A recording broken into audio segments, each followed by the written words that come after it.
The final suggestion, yes the final suggestion of MEG03। आपने कहा sir final suggestion MEG03 concept हमें clear है, क्या करना है, करने का तरीका क्या होगा, किसको फॉलो करेंगे, कौन कौन सी चीजें ऑन टिप ऑन जी डिस्कस कर लेते। निकालो पेन और नोटबुक। अच्छा उससे पहले क्या करो, आप भी जाओ मेरे इंस्टा आईडी पे इमीडिएटली @क्लासी राहुल और इंस्टा आईडी को फॉलो करो। सारे क्वेश्चन सारे इंपॉर्टेंट टॉपिक्स वहां मिल जाएंगे आपको। ना पहले सर मस्ट डू नॉवल, कौन कौन से नॉवल हमें करने हैं, तो गिनती के 4-5 जो पहले बताऊंगा उनको घोट के पी जाना।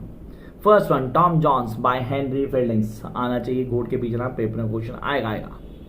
प्राइड एंड प्रेजुडिस कंफर्म है, we have the Wuthering Heights, Great Expectation and the Heart of Darkness. And sir sixth one मेरा favourite, that is a portrait of Artist as a young Man, a portrait of the artist as a young man and the last a passage to India। बाकी दो जैम आता थी, I am not going to do that, आपने करना है तो आप कर सकते हो, कोई प्रॉब्लम नहीं। आगे मस्ट डू थिंग्स, कौन कौन सी करनी है, सीरियसली ये तो बहुत इंपॉर्टेंट है जो हमने ध्यान रखनी है। मैंने कहा जो यहाँ बोल रहा हूँ क्लियर कर लेना। पहला राइटर्स का बैकग्राउंड क्लियर कर लेना भाई, राइटर्स का बैकग्राउंड, क्योंकि जो उनका बैकग्राउंड होगा वैसे ही वो सोचते हैं वैसे ही वो लिखते हैं, तो आप लोगों को पूरा अच्छे से क्लियर होना चाहिए। आपको कॉन्सेप्ट बहुत स्ट्रांगली क्लियर होना चाहिए कि क्या है कॉन्सेप्ट, कैसे करेंगे, करने का तरीका क्या होगा, क्या बेसिक फॉलोअप होगा, वो सब आपको आना चाहिए। ठीक है जी। Then narrative techniques, you guys need to know the narrative technique, on tip on narrative techniques. Themes, हर नॉवल की थीम्स को घोट के भी जाना। Character charts, make character charts and be a master of novels, yes make character charts. चलो यार question लिखना शुरू करते हैं। सर इतना ज़्यादा बता दिया आपने, अब क्वेश्चन भी लिख लेते हैं। चलो यार come to the first question, write a critical note on the evaluation of British novel. Write a critical note on the evaluation of British novel. देखो बच्चे स्माइल कर रहे हैं, कौन वो जिनके पास मेरे नोट्स हैं। सर आंसर हमारे पास हैं, हमें सिर्फ इनको गो थ्रू करना है and will going to crack the paper easily. All the best guys. Write a brief essay on a fiction on history. I repeat, write a brief essay on fiction as history. Next one, what attitude towards marriage, what attitude towards marriage does Fielding illustrate in Tom Jones? Fielder illustrate in Tom Jones, so Fielding ने जो बताया Tom Jones, हम उसको clear कर लेते हैं। Come on, next one, discuss how Tom Jones' novel about the division of life in segments। Yes, it's all about the division of life in segments। मैंने नहीं बोला, Tom Jones के बारे में बोल रहा है writer. Next, discuss the narrative technique in Pride and Prejudice, Jane Austen work, and I love this work। Discuss the narrative technique in Pride and Prejudice, how does it influence the reader's reaction to the novel। Reader का reaction क्या है, आप लोग क्या बताते हैं, answer कैसे देते हैं, आंसर को फ्रेम कैसे करना है, लिखने का तरीका को follow the question, ACT follow करो, write on answer in perfection. ACT analyse concept text, try to add the quotation if you remember, अगर कोई याद है तो डेफिनेटली ऐड करो। जैसे कि डार्सी ने बोली थी एलिजाबेथ के लिए, she is smart but not must to tempt me, जहां से शुरू हुआ था प्राइड और एलिजाबेथ का प्रेजुडिस। चलो यार come to next one, identify the chief feature love and marriage in Pride and Prejudice. Chief features किसके, लव एंड मैरिज के, वो हमें यहाँ क्लियर करने हैं। Next, comment on the use of wit, comment on the use of wit and irony in the novel Pride and Prejudice।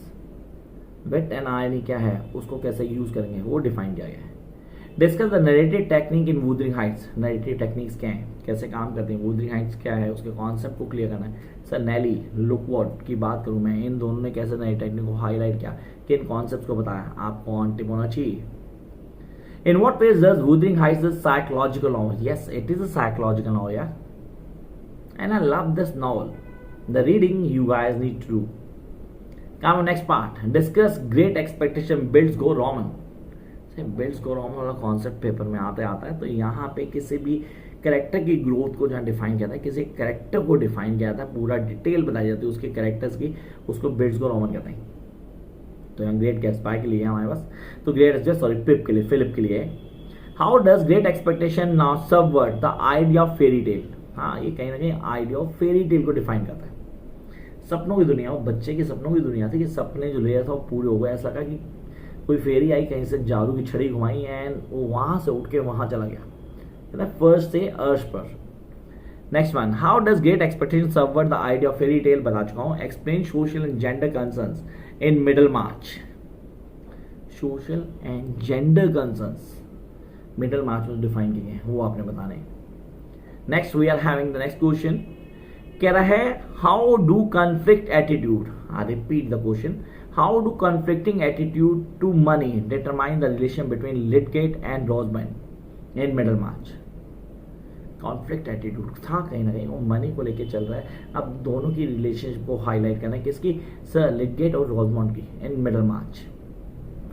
Come to next part, one of the best story, that is Heart of Darkness. Seriously सबसे बेकार story पे है। Come to the Marlow shifting opinion Heart of Darkness. Marlow का attitude जो shift होता है, shifting opinion in Heart of Darkness. Comment on the aptness of the title of the story Heart of Darkness. जो aptness of title बताइए उसको बताना है हमने। Jump up to next part, कह रहा Joyce uses epiphany, I repeat, Joyce uses epiphany and stream of consciousness in a portrait of artist a young man. कुछ गलत नहीं है, उसने उस बच्चे को डिफाइन किया, बच्चा तो नहीं कहूँगा मैं, अडल्ट ही कहूँगा, उसके दिमाग को क्या चल रहा है उसके दिमाग में, तो lots of things going on, stream of consciousness है, हाईलाइट करता है। Discuss the main principle of aesthetic put forward by Stephen in a portrait of artist a young man, and I love this guy Stephens। क्या है, क्या सोचता है, कैसे लिखता है, चीज़ों को कैसे नरेट करता है, उसको पूरा क्लियर किया। Come on next one, critically examine the symbol used in novel A Passage to India। Sir कौन कौन से सिंबल यूज किए हैं भाई, मॉस्क, टेम्पल्स, केव्स। देखो तो मैं आंसर ऐसे बता दिया, मॉस्क, टेम्पल, केव्स, ये सारे के सारे सिंबल्स यूज हुए हैं जो आपको आने चाहिए। Come to the next part, that is really important. Discuss A Passage to India as a novel focusing on an East-West interference। हाँ, डिफाइन करता है ईस्ट वेस्ट के इंटरवेंस को, डिफाइन करता है, उसको बताता है क्या करना है, करने का तरीका क्या होगा, किन बेसिस को लेके चलना है। Then what are the issues raised by author in Primamus Body? And the last, discuss the autobiographical element in the novel The Primamus Body। तो भाई ये मेरा एक कॉन्सेप्ट है जो मुझे क्लियर होना चाहिए। I need to clear all this. अगर ये मेरे को क्लियर है तो किसी तरह की कोई प्रॉब्लम नहीं होती। तो सर इसके अलावा क्या मेरे पास कोई और कुछ ऐसा होगा जो मेरे को हेल्प कर दे, मैं चीज़ों को बड़े आराम से समझ पाऊँ, and I can clear all that. Yes I am telling you guys, लेकिन नॉट वरी, मैं सारे के सारे बता रहा हूँ जिनको आपने फॉलो करना है। सबसे पहली चीज़, ऑनेस्टली जब भी कोई स्टोरी पढ़ते हो, जो आपने नहीं करना पहले उसको डिस्कस कर लेते हैं। आंसर के अंदर समरी लिख के मत आना। Things you guys need to clear कि भैया हमें समरी नहीं लिखनी है। अगर आप लोगों ने समरी लिख दी वाइल राइटिंग द आंसर तो डेफिनेटली बहुत बड़ी गड़बड़ हो जाएगी। Please don't write on summary in the answers. Summary नहीं लिखनी है, आई रिपीट, समरी नहीं लिखनी है। अगर आप लिखते हैं तो बहुत बड़ा ब्लंडर होगा। ट्राई टू ऐड कोट्स, अगर आपको याद है, मैंने एक एग्जांपल दिया था बीच में, कोई कोट जो छोटा कोट हो, आंसर के इन बिटवीन लिखो, एक अच्छा इम्पैक्ट डालता है। Never ever try to finish the entire answer in a first paragraph. Maximum student जो ब्लंडर करते हैं वो क्या करते हैं, उस आंसर को फर्स्ट पैराग्राफ में ही खत्म कर देते हैं।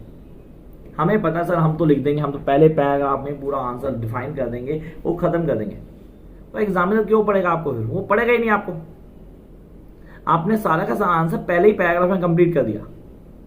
ही और she definitely not going ahead, वो उसको आगे जाके पढ़ेंगे नहीं, कि उनको पता है कि आपने वही लिख दिया, वही रिपीट करते रहोगे आप।